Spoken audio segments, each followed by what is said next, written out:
박근혜 대통령이 소통형 비서실장으로 이병기 비서실장을 임명하면서 소통과 통합에 방점을 둔 국정을 보여주고 있다는 평가를 받고 있습니다. 네, 특히나 지난 17일이었죠. 청와대에서 있었던 3자 회동에서 박 대통령과 이병기 비서실장 간의 소통 궁합이 그야말로 톡톡히 효과를 봤다. 이런 분석이 많은 것 같습니다. 네, 이병기 실장의 향후 역할과 그 밖의 정치 현안 등을 오늘 홍익대 정군기 교수 그리고 동국대 김철근 겸임 교수 두 분과 얘기 나눠보겠습니다. 네. 안녕하십니까? 안녕하십니까? 네. 안녕하십니까? 그동안 불통의 이미지가 꼬리표처럼 따라붙었던 청와대인데 이런 청와대가 바뀌고 있다 이런 평가를 좀 받습니다. 그 중심에는 이병기 비서실장이 있는데 어떻게 평가하세요?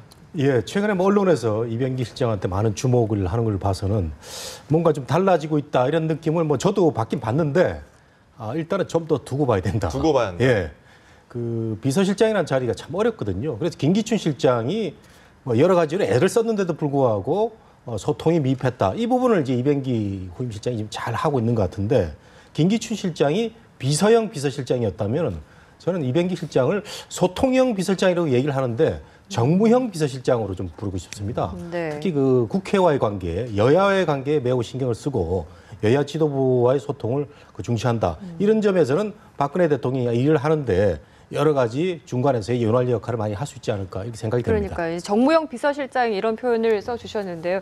교수님께 좀 질문을 드려보면은 사실은 이번 회동에서 그렇게 뭐 성과를 기대를 안 하신 분들도 사실은 있습니다. 그런데 이 중간 역할을 잘 해서 그래도 어느 정도 소통 정책 복원 이런 성과는 좀 얻을 수 있었다 이런 역할을 했다 이런 분석이 좀 많은 것 같습니다. 저도 좀 좋게 평가하는 부분이 있습니다. 예. 그 이병기 실장이 오면서 당정청 관계가 우선 좀 복원이 된 듯한 느낌이 좀 있고 그래서 일체감이 좀 있는 듯한 게 있고 그다음에 여야 관계에서도 청와대와 야당 관계도 조금 좀 부드러워졌다 이런 좀 생각이 들고 특히 청와대 내부에서 대통령한테 이제 직보하는 수석들이 늘었다 뭐 이런 네. 얘기도 있어요. 그래서 청와대 비서실 운영도 대통령에게 직보를 많이 하는 대면 보고를 많이 하는 이런 방향으로 자리를 잡는 것 좀 대체로 긍정적인 평가들이 많다 이런 생각이 좀 들고요. 네. 단지 이제 이분이 또 아이디어도 많아요.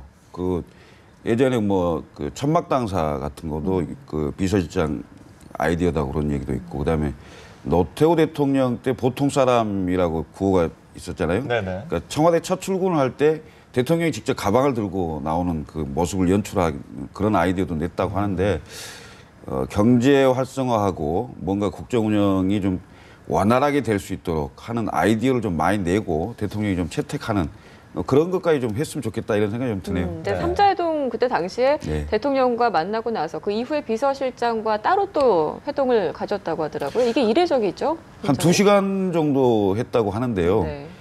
보통 그 여야 대통령이 같이 만나고 나면 대변인들이 갖고 각자의 그 얘기를 발표를 그렇죠. 해버리잖아요. 예. 그럼 자기 유리한 방향으로 해석이 되는 상황이 돼서 그 청와대 회동을 하고 난 다음에 여야 관계가 더 악화되는 상황이 많았었어요. 근데 그것을 방지하기 위해서 예. 비서실장이 이제 아이디어를 내서 여야 대표가 합의를 한 상태에서 한 2시간 정도 발표문을 좀 손질했다는 거 아닙니까? 이 부분은 넣고 이 부분 뭐 좀 조정도 하고 이런 것은 오히려 잘한 선택이다 이런 생각이 좀 들고요. 특히 이제 여야 대표가 동의를 해줘서 이례적으로 비서실장하고 더 긴 시간을 만났다는 건데 그것도 좀 도움이 되는 거 아닌가 이런 생각이 좀 드네요. 네, 확실히 내외부적으로 기류가 좀 부드러워졌다 이런 평가를 받고 있는 것 같은데 이런 말이 들린다는 거는 사실 그 전임자가 그렇지 못했다라는 반증이 아닐까 싶은데 김기춘 전 비서실장과 비교했을 때는 어떻습니까? 물론 이제 전임자가 그 대통령에 대해서 정말 비서형으로 일관하다 보니까 소통을 못했다는 그런 점 때문에 더 부각되는데, 근데 문제는 저는 너무 우리 언론에서 또 우리 국민들이 단편적으로 생각하면 안 된다, 표피적으로 생각하면 안 된다는 게 저도 그 2시간 뒤에 합의문 작성 과정에서 이병기 실장 역할을 평가를 하지만요, 결국 한번 보세요. 그 다음 날 어떤 일이 일어났냐? 그 합의문 보면은 여야가 정말 부드럽게 대통령과의 3자 회동 모습이 정말 잘 나타나 있습니다. 아주 별 이견 없이 아주 매끄러운 글귀로 남겨져 있는데 바로 다음 날 안종범 경제수석이 직격탄을 날렸어요. 문재인 대표가 대통령한테 경제 실패 위기다 하는데 조목조목 통계를 들어가면서 그거 아니다 이렇게 해가지고 문재인 대표도 열받게 한 거 아닙니까? 그러니까 당장 또 새정치연합에서는 그 말도 안 되는 소리를 해가지고 또 그 여야 대표회담에 청와대 회동을 이렇게 흐리느냐 해가지고 더 격화가 됐단 말이죠. 그래서 저는 이런 뭐 어떤 그 대통령 비서실장의 그 소통으로 인한 그 부드러움도 중요하지만 내용이 중요하단 말이죠. 그래서 여야 대표 2시간 불러 잡아놓고 뭐 그거 만드는 게 중요한 게 아니고요.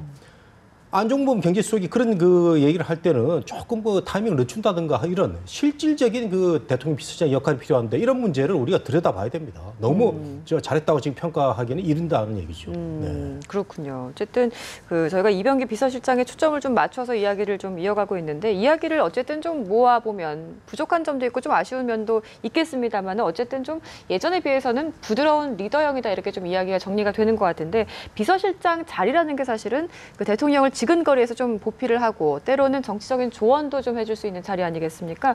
그렇다면 박근혜 정부가 이제 집권 3년 차입니다.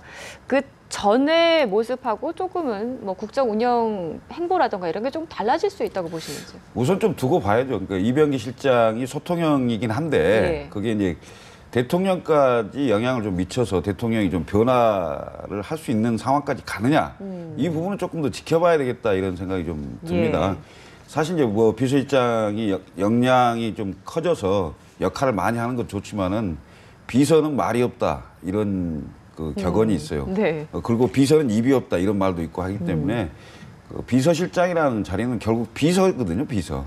너무 또 노출이 많아서 그 악영향이 올 수 있는 그런 부분도 조금 조심할 필요는 있는 거죠. 예. 그렇다면 앞으로의 대통령의 행보에는 어떤 좀 비서실장으로서 역할이 좀 기대가 되시는지. 지금 가장 중요한 부분은 이병기 실장이 대통령한테 예. 이거 그렇게 생각하시면 안 되고요라는 말을 할 수 있어야 됩니다. 그러니까 옛날로 얘기하면 그 아니 되옵나 아니죠.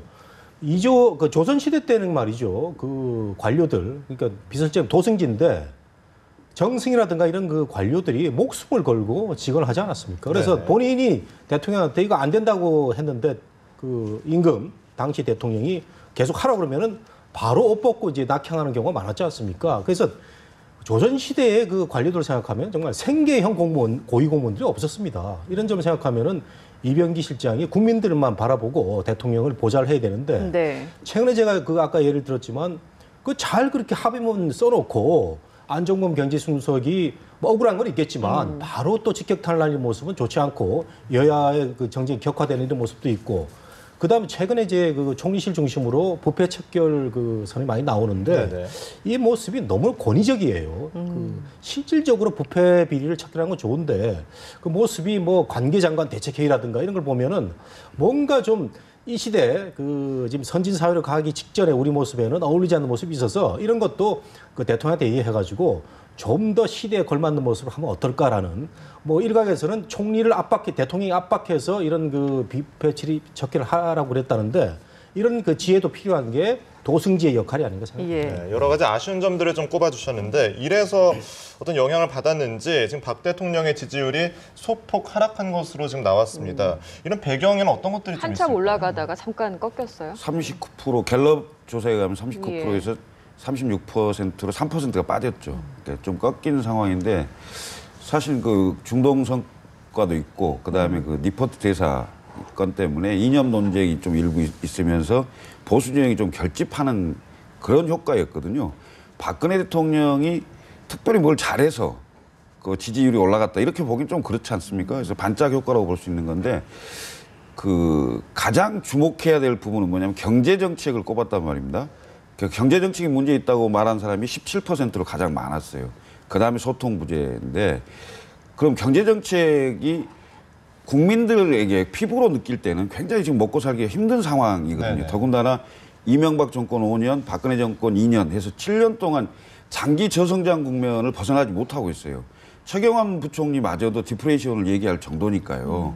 이런 상황인데 정부가 구체적인 경기 활성화, 그러니까 경제를 살리자 얘기는 많이 하는데 예. 살릴 대책이 없는 겁니다, 사실은. 최경환 부총리 들어서 40조가 넘는 돈을 부었지만 경기 부양은 전혀 안 되는 거 아닙니까?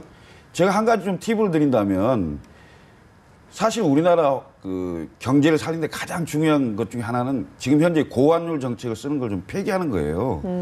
지금 우리가 고환율 정책을 유지하기 위해서 엄청난 많은 돈들이 들어가고 있는 거고요. 이것들을 좀 폐기해야 되는 건데 절대 못 하고 있거든요. 지금 우리가 그 수출을 굉장히 많이 하고 있습니다. 수출을 많이 하고 있는데 수출을 많이 하면은 뭔가 이게 경제 활성화된다고 생각을 하지 않습니까? 네네. 근데 그 GDP, 그러니까 성장률에 기여하는 게 한국은행 통계에 의하면 9%밖에 안 됩니다. 내수가 91%예요. 그리고 GDP에 기여하는 것은 87대 13. 그러니까 수출이 차지하는 게 13%밖에 안 된다는 거죠. 결국 GDP와 성장을 하기 위해서는 내수 경기가 살아야 된다는 그 결론에 이릅니다.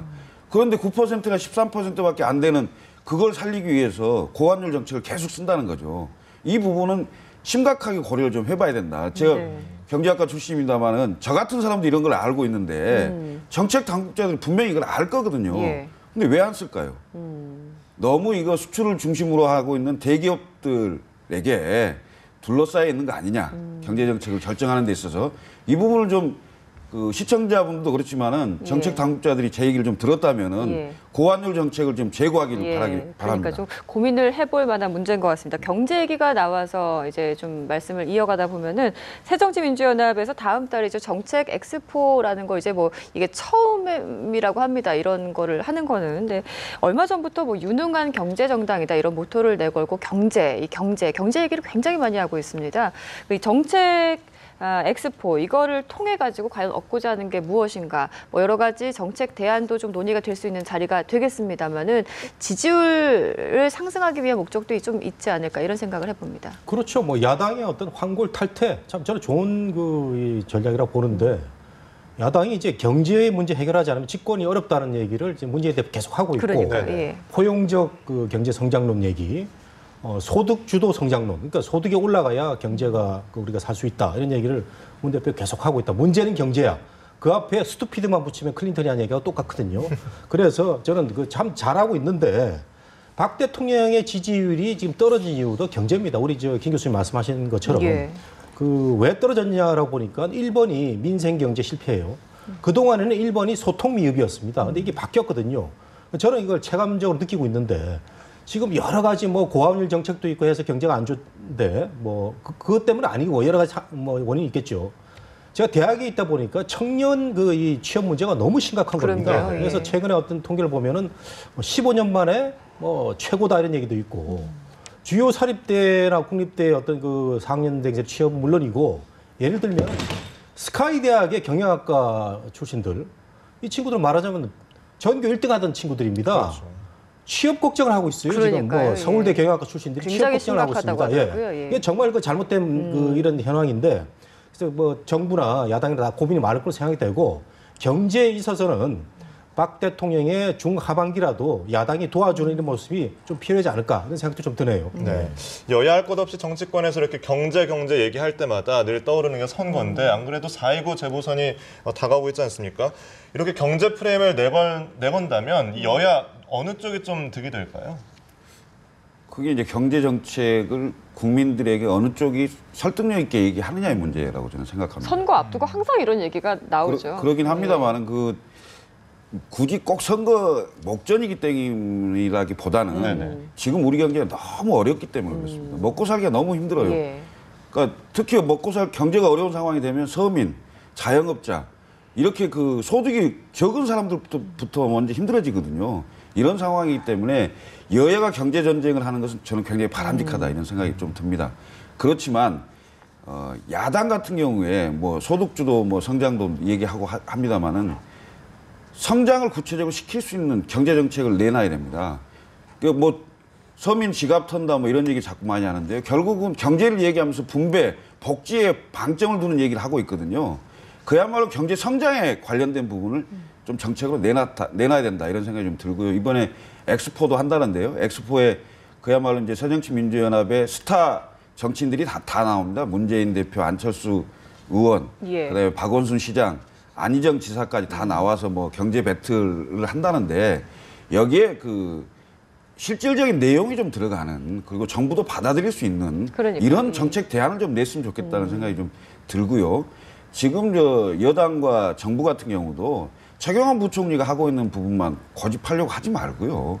다양한 인재들이 그 내세운 제안들이 많을 겁니다. 이 제안들을 정말 면밀히 좀 따져서 지금 이 저성장 구조를 좀 탈피할 수 있는 그런 정책을 좀 써봤으면 좋겠다는 생각입니다. 허울뿐이 아니라 좀 내실이 있는 그렇습니다. 예. 논의의 장이 됐으면 좋겠다 이런 말씀이신 것 같고요. 자원외교 수사 이야기로 좀 넘어가 보도록 하겠습니다. 이 얼마 전에 이완구 총리도 뭐 부패와 전쟁 이렇게 선포를 하기도 했습니다만은 이명박 정권 당시에 자원외교 비리 의혹 검찰이 이제 수사를 시작했다고 하는데 항상 뭐 지금뿐만이 아닙니다. 이전에도 이런 식의 수사가 있어 왔습니다만은 시작은 있지만 끝은 없어요. 용두사미식의 수사로 종결이 되고 마는데 이번 수사 어떻게 좀 예상을 하십니까? 예, 그동안에 뭐 집권 3년 차에 그 부정부패 관련해서 기업들 여러 가지 뭐 용두사미가 많았는데 이번에도 그 과연 검찰이 어떻게 수사를 잘 하냐에 달린 걸 보는데 포스코 같은 경우도 정말 국민기업인데 경영이 엉망이다 보니까 뭐 대통령이 화가 나고 총리가 화가 나서 그 포스코 들여다봐라 지금 이런 거 아니겠어요? 그래서 저는 이 전방위적인 뭐 지금 그 수사다 이런 얘기도 있고 또 황교안 장관 같은 경우는 매우 신중합니다. 전방위적인 수사는 아니고 기업에도 비리 부패가 있으면은 철저히 법이 위반되면은 우리가 조사를 하겠다 이런 걸로 봐서는 매우 신중하게 접근을 하는 것은 분명한데 다만 그 정부 여당 그 일부 그 안에서는 이걸 어떤 뭐 전 정권간의 차별화라든가 네네. 어떤 정략적인 의도를 가지고 접근을 했을 때 만일에 뭐가 없었다 이러면 또 역풍이 불 수도 있고 그래서 저는 그 전 정권의 차별화도 좋지만 정말 원리 원칙대로 수사를 해가지고요 그 정말 나쁜 짓 한 사람들 있으면은 바로 처벌하는 벌써 뭐 경남 기업이라든가 뭐 많은 곳에서 좀 나오는 모양인데 원리 원칙대로 수사를 해서 좀 그 국가 기강을 좀 세웠으면 좋겠습니다. 네. 사실 이완구 총리의 이 부패 전쟁 선포를 듣고 신구 이 정권의 갈등으로 보는 시각도 굉장히 많거든요. 어느 정도 맞아 떨어지는 부분도 있어 보이는데 어떻게 보세요? 상당히 좀 그 기획 수사적 냄새가 난다. 뭐 이렇게 볼 수가 있는 거죠. 그러니까 지금 검찰총장이 임기 2년 차거든요. 그래서 상당히 검찰 조직이 안정화돼 있고 그동안 큰 수사들이 별로 없었어요. 없는 상황에서 검찰이 상당히 그 정보를 좀 많이 수집한 상태라고 좀 볼 수가 있고요. 그게 이제 이게 수사를 하다 보면 이제 정치적으로 어느 쪽이 유리한 방향으로 가겠느냐 뭐 이런 상황이 되면 결국은 아무래도 그 권력을 갖고 있는 쪽에서 좀 유리한 방향이 되지 않겠어요? 이런 것 때문에 전 정권 수사냐 아니냐 뭐 이렇게 언론이 보는 시각도 있습니다만은 저는 뭐 전 정권이냐 뭐 현 정권이냐에 성역 없이 그 부정부패에 관련된 부분은 어느 기업이든 그다음에 어느 정치인이든 그 누구도 봐주지 않는 이런 어떤 그 성역 없는 수사를 함으로 인해서 그런 모든 그 뭐랄까 전 정권과의 갈등이냐 아니냐 이런 것들을 전부 해소시킬 수 있다고 저는 생각을 하거든요. 그래서 이왕 칼을 빼들었기 때문에 이 칼로 적재적소에 정확하게 누구도 봐주지 말고 수사를 제대로 했으면 좋겠다는 생각이 좀 돼야 될 텐데. 당연히요. 그렇게 해야 된다고 생각을 하고요. 특히 이제 그 수사의 한계가 좀 일부 있을 수가 있어요. 자원외교 같은 경우에 외국을 나가서 외국 사람을 상대로 외국 기업을 상대로 또 수사하기가 어려운 측면이 있거든요. 그렇기 때문에 일단 국내에서 관련된 부분이라도 철저하게 좀 수사할 필요가 있고 특히 이제 그 성공 불륜자라고 하지 않습니까? 그게 한 4천억 가까이 좀 나간 걸로 아는데 그 경남기업 같은 경우도 한 330억인가 나갔고요. 그다음에 석유공사도 한 2,200억 정도 나갔다는데 이 성공 불륜자라는 게 실패했을 경우에는 전액 면책이 되는 겁니다. 돈을 안 갚아도 되는 거고요. 성공하면 플러스 뭐 좀 더 이자 말고 다른 돈을 내게 되는 이런 성공 불륜자라는 이 제도를 악용해서 실제로 거기에는 사업에는 돈이 안 들어가고 다른 데 또 빼돌린 거 아니냐 뭐 이런 거거든요. 만약 빼돌렸다면은 비자금을 조성해서 그걸 그 오너 혼자만 썼겠느냐 이거죠. 그럼 관련 정치인은 없느냐, 관련 기업 공무원은 없느냐 이런 부분까지 수사가 확대될 가능성이 있는데 이 부분도 철저하게 해달라는 거죠. 알겠습니다. 제가 한 말씀 드리고 싶은 게요. 자원 외교나 방사 비리나 뭐 많은 부분에서 주로 이제 정치권의 어떤 뭐 비자금이 흘러가지고 이게 큰 문제가 되는 게 아니냐 해서 지금 수사를 이렇게 요란하게 하고 있는 것 같은데 문제는 당시에 모든 결제 라인에는 공무원이 있었다는 거예요. 지금 장차관 하는 사람들 당시에 뭐 기재부나 이런 데서 지식경제부나 이런 데서 다 도장 찍었던 사람들인데 지금 그런 사람들 중에 장차관 하는 사람들 많고요. 그래서 공무원들에 대한 정확한 이런 그 사정도 중요한데 항상 공무원들은 영원합니다. 그리고 그 당시 정권에 밀착했던 기업인들이나 또 정치권들이 많이 또 그 보고를 받곤 하는데 이 문제 좀 더 크게 그 생각해가지고 지식경제부에 당시에 근무했던 공무원들 이런 사람들 제대로 일을 했는지 이런 것도 살펴볼 필요가 있다. 우리 사회가 관폐화 때문에 항상 그 많은 부분도 이 부패의 그 고리가 연결돼 있지 않나는 생각이 들거든요. 네, 알겠습니다. 저희가 시간 관계상 여기까지 좀 줄이겠습니다. 두 분 고맙습니다. 고맙습니다. 네.